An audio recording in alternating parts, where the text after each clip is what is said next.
Hello guys, तो अब हम देखते हैं कि what is mean by commensalism.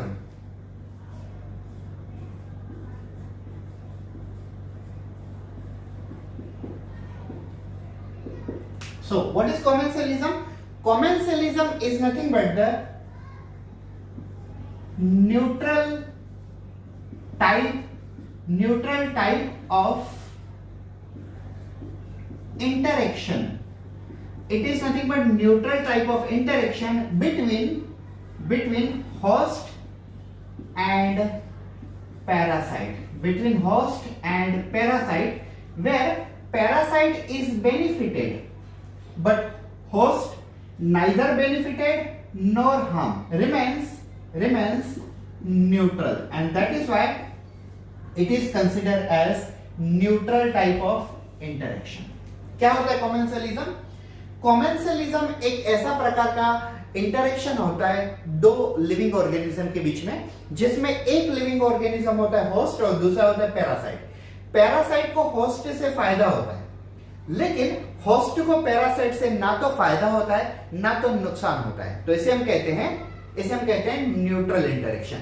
Interaction कौन सा है, वो कैसे पता चलता है? पॉजिटिव है, निगेटिव है, न्यूट्रल है, होस्ट के ऊपर डिपेंड करता है। अब यहाँ पे देखिए, होस्ट को पैरासाइट से फायदा नहीं होता है, लेकिन नुकसान भी नहीं होता है। फायदा तो नहीं होता है, नुकसान भी नहीं होता है। तो इस प्रकार के इंटरेक्शन को हम कहते हैं neutral interaction. No you can say gain, no harm, no profit, no loss. It is kind of a neutral interaction. For example, एक बंदा बिजनेस कर रहा है, ठीक है, और वो बिजनेस करते समय किसी और को अपना प्रोडक्ट बेच रहा है।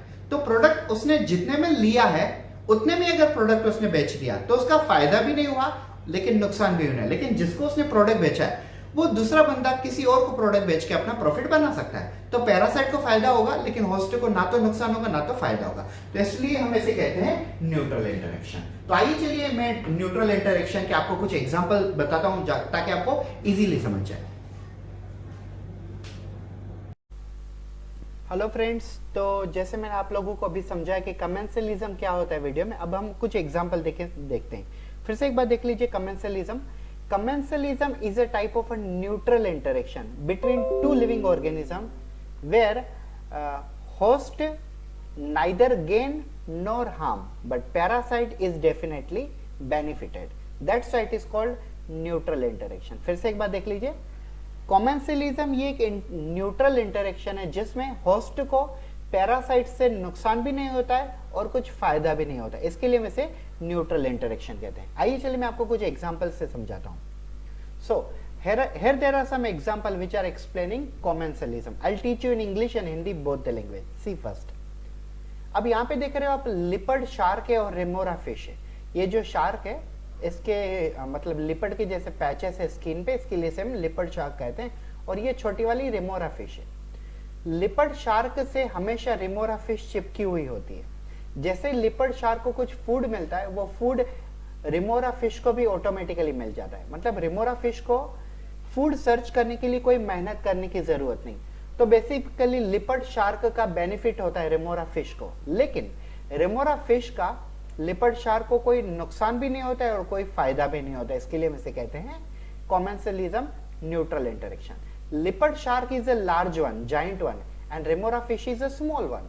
As the leopard shark is searching any food material directly giving to the remora fish, and remora fish don't have to search the food material, so remora fish is directly getting food from leopard shark, and leopard shark is neither benefited from remora fish nor it is harm from remora fish. So it is a neutral interaction between the leopard shark and remora fish.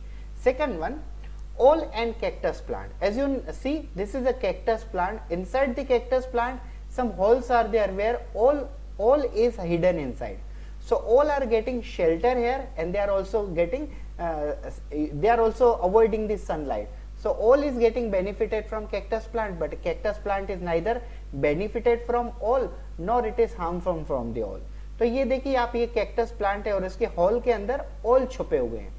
तो ओल को यहाँ पे shadow भी मिल जाता है, sunlight से भी बचे रहते हैं और अंदर एक घर जैसा शेल्टर भी मिल जाता है।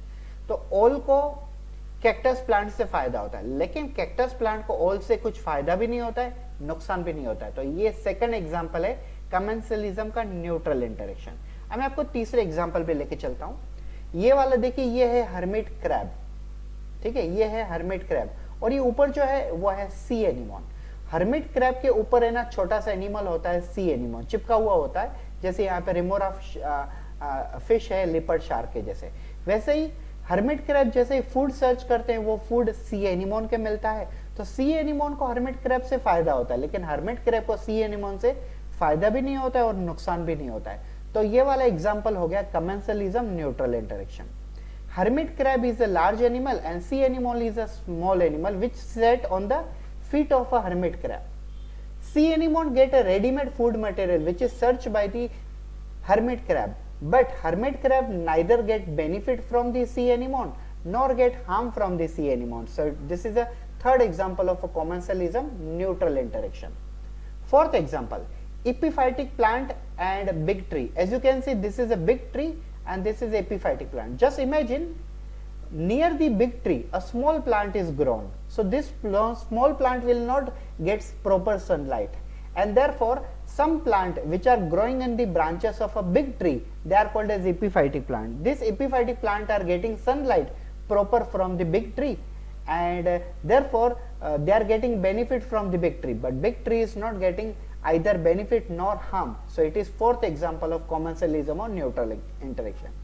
यहाँ पे जो बड़े पेड़ हैं big tree, in big tree के ब्रांचेस के ऊपर छोटे छोटे प्लांट्स ग्रो होते हैं जिन्हें हम एपिफाइटिक प्लांट कहते हैं, और ये एपिफाइटिक प्लांट इनको प्रॉपरली सनलाइट मिलता है बिग प्लांट के सरफेस पे आने से और उनके ब्रांच पे आने से, लेकिन बिग प्लांट को एपिफाइटिक प्लांट से ना ही कुछ नुकसान होता है ना ही कुछ फायदा होता है, तो इसे हम कहते हैं कमेंसलिज्म और न्यूट्रल इंटरेक्शन का फोर्थ एग्जांपल। तो ये था हमारा topic commensalism. I hope so आप लोगों को ये टॉपिक क्लियरली समझ में आ गया होगा, और अगर आपको ऐसे ही वीडियो चाहिए कमेंसलिज्म से रिलेटेड, म्यूचुअलिज्म, पैरासिटिज्म, ऐसे ही बायोलॉजी से रिलेटेड, तो प्लीज़ हमारे चैनल को सब्सक्राइब कर लीजिए, और चैनल को सब्सक्राइब करने के बाद बेल आइकन दबा दीजिए ताकि हमारे हर वीडियो आप तक पहुँचे।